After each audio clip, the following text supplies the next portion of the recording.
Hello नमस्कार साथियों, मैं गोपाल और मैं अपने यूट्यूब चैनल डेली प्रैक्टिस में आप सबों का स्वागत करता हूं। आइए आज हम लोग सामान्य हिंदी के बारे में अध्ययन करेंगे और सामान्य हिंदी के अंतर्गत जो है भाषा और व्याकरण के बारे में जो है जानकारी प्राप्त करेंगे। जो भी अभ्यर्थी हैं पारा शिक्षक आकलन परीक्षा लिखने वाले या जेटेट लिखने वाले या सीटेट लिखने वाले, उनके लिए जो है ये सामान्य हिंदी पढ़ना बहुत ज़रूरी है। इसमें 30 नंबर का, जैसे सीटेट में पेपर 1 जो है हिंदी, उसमें 30 नंबर का मार्क्स आएगा, है ना, जिसमें से 15 नंबर जो है 15 मार्क्स जो है आपको हिंदी से रहेगा, सामान्य हिंदी से, और 15 जो रहेगा हिंदी से संबंधित जो शिक्षा शास्त्र या शिक्षण से संबंधित सवाल रहेंगे, वो 15 रहेंगे। ठीक है, साइकोलॉजिकल क्वेश्चन।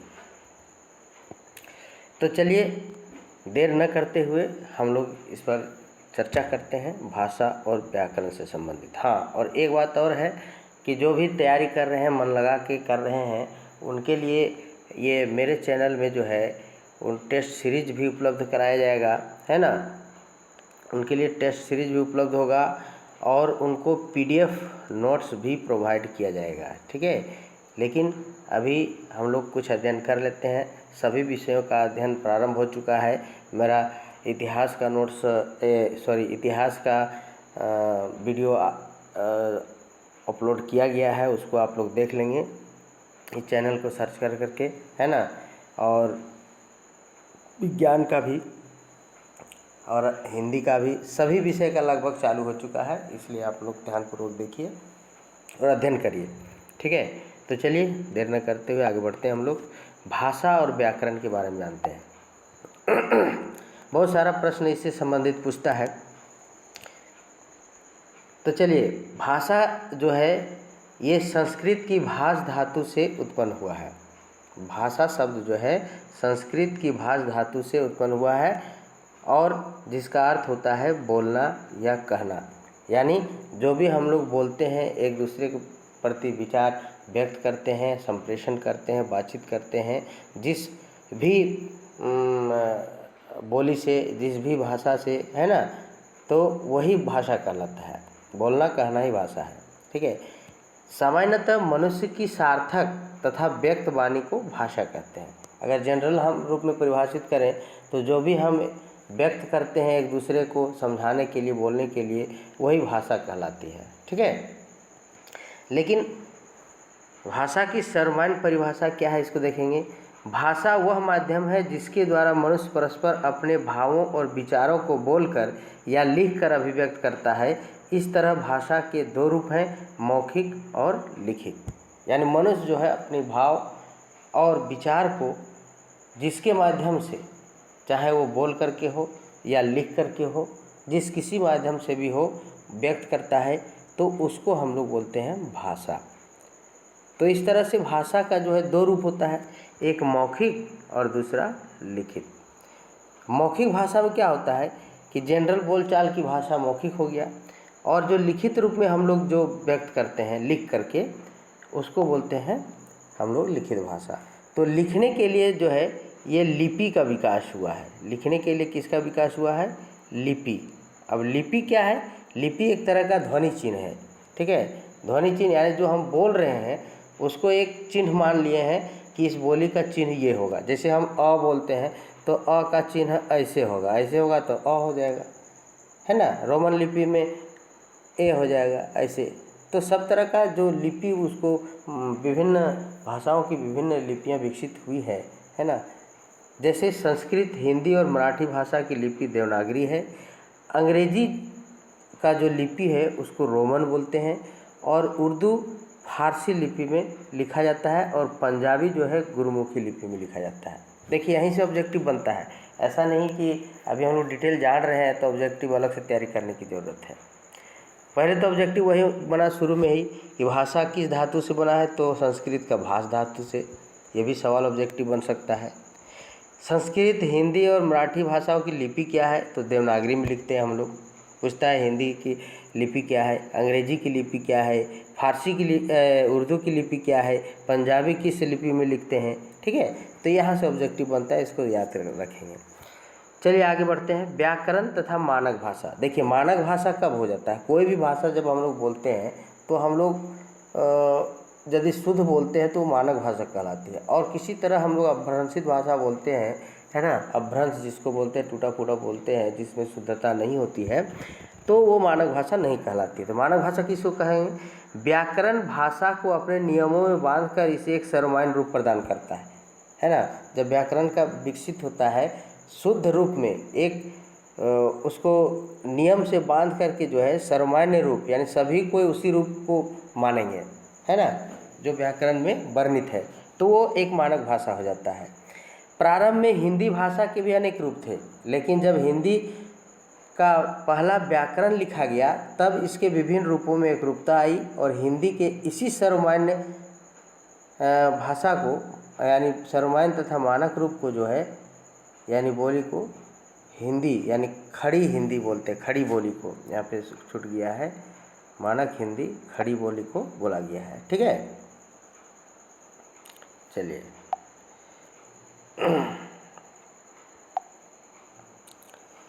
आगे बढ़ते हैं हम लोग। देवनागरी लिपि। भाषा की अधिकांश भाषाओं की लिपियों का विकास मूलतः ब्राह्मी लिपि से हुआ है। जितना भी भारत का भाषा का लिपि का जो प्रारंभ हुआ है वो ब्राह्मी से हुआ है, और ब्राह्मी का प्रचार भारत में लगभग 350 ईस्वी तक रहा है। देवनागरी लिपि की विकास यात्रा इस प्रकार हुई है। देखिए सबसे पहले ब्राह्मी से विकसित हुआ, ब्राह्मी से कुटिल गया, कुटिल से प्राचीन नागरी, और वहाँ से फिर देवनागरी बन गया। ठीक है, ये देवनागरी लिपि का विकास का स्तर है। लिपि क्या है? जैसे अभी बताया गया था, भाषा को लिखित रूप में अभिव्यक्त करने का एक सशक्त माध्यम है। कोई भी भाषा जो हम बोल रहे हैं वो बोल करके किसी चिन्ह द्वारा जो है हम अभिव्यक्त करेंगे, है ना। लिपि को ही ध्वनि चिन्ह भी कहते हैं। देखिए जो ध्वनि हम बोल रहे हैं उसी उच्चारण को यदि हम उसका चिन्ह के द्वारा डिनोटेट करेंगे और लिखेंगे तो वही लिपि कहलाएगा। देवनागरी में लगभग 45 मूल लिपि चिन्ह हैं। ठीक है, चलिए आगे पढ़ते हैं। भाषा परिवार तथा भारतीय भाषाएं, इनके बारे में जानते हैं। भाषा परिवार, संसार के जो प्रमुख भाषा परिवार हैं वो ये हैं: भारोपीय, सेमेटिक, हेमेटिक, यूराल अल्टाइक, चीनी या एकाक्षरी, द्रविड़, मलय, पॉलिनेशियन, बुशमैन, सूडानी, ऑस्ट्रेलियन, पापुअन, रेड इंडियन, काकेशी और जापानी कोरियाई। ठीक है, ये विश्व के प्रमुख भाषा परिवार हैं, जिसमें से सबसे प्रसिद्ध जो है विश्व की भाषा परिवार वो है भारोपीय परिवार। ठीक है, भारतीय आर्य भाषाएं। देखिए आर्य भाषाएं जो और उनका काल यहाँ देखते हैं। वैदिक संस्कृत का काल जो था, जब वैदिक काल में उसका कब से कब तक था? 1500 ईसा पूर्व से 900 ईसा पूर्व तक के काल को कहा गया था वैदिक संस्कृत। लौकिक संस्कृत का काल क्या था? 900 ईसा पूर्व से 500 ईसा पूर्व तक। और पाली और प्राकृत जब बौद्ध धर्म जैन धर्म आए जिस समय, है ना, जैसे 500 ईसा पूर्व से 500 ईस्वी तक इनका विकास का स्तर रहा, पाली और प्राकृत का। फिर उसके बाद 500 ईस्वी से 1000 ईस्वी के बीच तक जो है अपभ्रंश भाषाएं चली। अपभ्रंश का मतलब होता है टूटा फूटा, है ना, यानी शुद्ध भाषा नहीं है। हिंदी की शुद्ध भाषा विकास नहीं हुआ, अपभ्रंश भाषा विकास हुआ। और अपभ्रंश विभिन्न भाषाओं का भी अपभ्रंश हुए, और बाद में जाकर के जब उनका व्याकरण बना तो वे शुद्ध हुए। जैसे देखिए कौन कौन से अपभ्रंश और उससे संबंधित भाषाओं को हम लोग देखते हैं। सौरसेनी अपभ्रंश से किन किन भाषाओं का विकास हुआ? पश्चिमी हिंदी, राजस्थानी, ब्रज भाषा और खड़ी बोली। आपको सवाल यहीं से पूछ देगा कि ब्रज भाषा किस अपभ्रंश से संबंधित है, तो सौरसेनी अपभ्रंश है, बाकी सब ऑप्शन दे देगा। तो इसको आप लोग रट्टा मार लीजिए कि सौरसेनी अपभ्रंश में पश्चिमी हिंदी, राजस्थानी, ब्रज भाषा और खड़ी बोली। पैशाची अपभ्रंश जो है, पैशाची अपभ्रंश में लहंदा और पंजाबी लिपि का विकास हुआ, भाषा का विकास हुआ। ब्राचर अपभ्रंश में सिंधी भाषा का विकास हुआ। खास अपभ्रंश में, खस इसको बोलते हैं, खास नहीं, खस खाली है, वह आकार दे दिया गया है।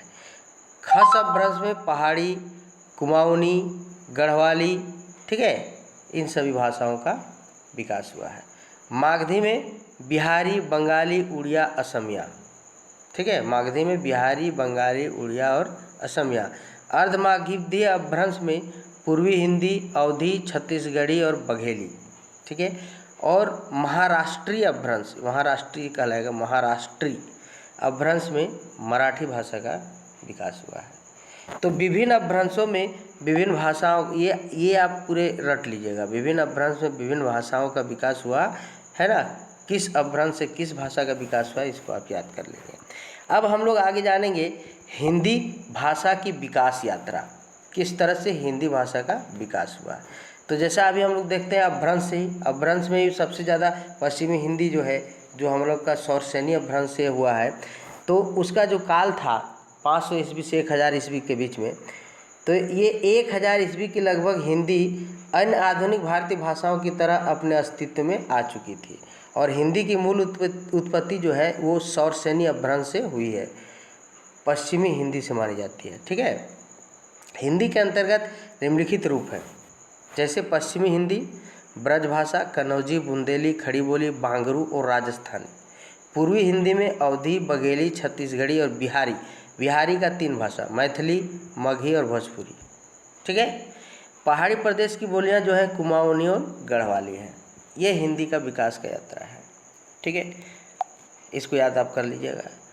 आगे जो इम्पोर्टेंट फैक्ट है उसको भी आप लोग देख लीजिएगा कि 14 सितंबर 1949 ईस्वी को भारत की संविधान सभा ने हिंदी को राजभाषा तथा राष्ट्रभाषा के रूप में स्वीकार किया गया।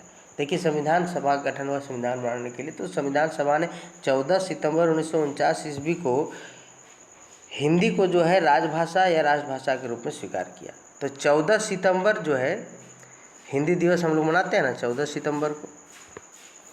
भारतीय संविधान की धारा 343(1) में हिंदी को राजभाषा का दर्जा प्राप्त है। हिंदी को किसका दर्जा प्राप्त, हिंदी को राजभाषा का दर्जा प्राप्त की संविधान किस धारा में है, 343 क में। इसको आप लोग याद कर लीजिएगा।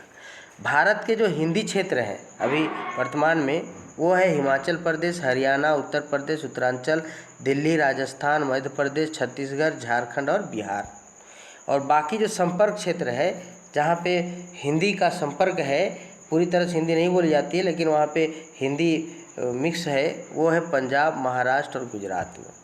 और अहिंदी भाषी क्षेत्र भी है जहाँ पे हिंदी बोला ही नहीं जाता है, वहाँ पे अपनी क्षेत्रीय भाषाएं चलती है, ठीक है, और इंग्लिश चलता है, जैसे तमिल, तेलुगु, कन्नड़, मलयालम। ये जो भाषाएं हैं दक्षिण में, है ना, ये द्रविड़ भाषा के परिवार हैं, ये अहिंदी भाषी क्षेत्र है।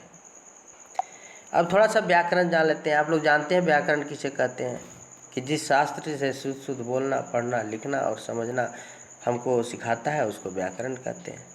सिंपल सा है उदाहरण, वर्ण, शब्द और वाक्य के विचार से व्याकरण के मुख्यतः 3 विभाग होते हैं। कितना विभाग है? 3 विभाग। ध्वनि विचार या वर्ण विचार, शब्द साधन और वाक्य विन्यास, ठीक है। तो ये 3 प्रकार के जो है इसका व्याकरण का भाग है। इसको आगे हम लोग पढ़ेंगे और इसमें से जो भी ऑब्जेक्टिव बन सकता है उसको आप लोग अपने दिमाग में बसा लीजिए। आगे जब इसका हम एक संग्रह बनाएंगे हिंदी का, जिसमें प्राय ऑब्जेक्टिव रहेगा या 1 लाइनर क्वेश्चन रहेगा, उसको हम PDF बना के डाल देंगे, वो आप लोग अध्ययन कर लीजिएगा, ठीक है। तो व्हाट्सएप नंबर जो है हम अपना दे देते हैं। आप सभी को यदि कोई किसी तरह का कमेंट करना है या कुछ भी करना है तो इस पर करेंगे और आगे बढ़ते चले जाएंगे, ठीक है। ये भी रहा मेरा नंबर 88 73 02 49 60। तो आप लोग पढ़ाई के प्रति सीरियस हो जाइए, ठीक है, क्योंकि एक दिन में पढ़ाई नहीं होती है। अभी से लगे रहिए और बने रहिए मेरे चैनल में, है ना, एकदम कंटिन्यू, ताकि हम आप लोगों को इस तरह का वीडियो प्रोवाइड कर सके। और मेरे वीडियो को सब्सक्राइब ज़रूर करें, उसको लाइक भी करें, है ना, और उसमें जो घंटी है उसको भी बजाएं और साथ ही शेयर भी ज़रूर करें। आज के लिए बस इतना ही, धन्यवाद।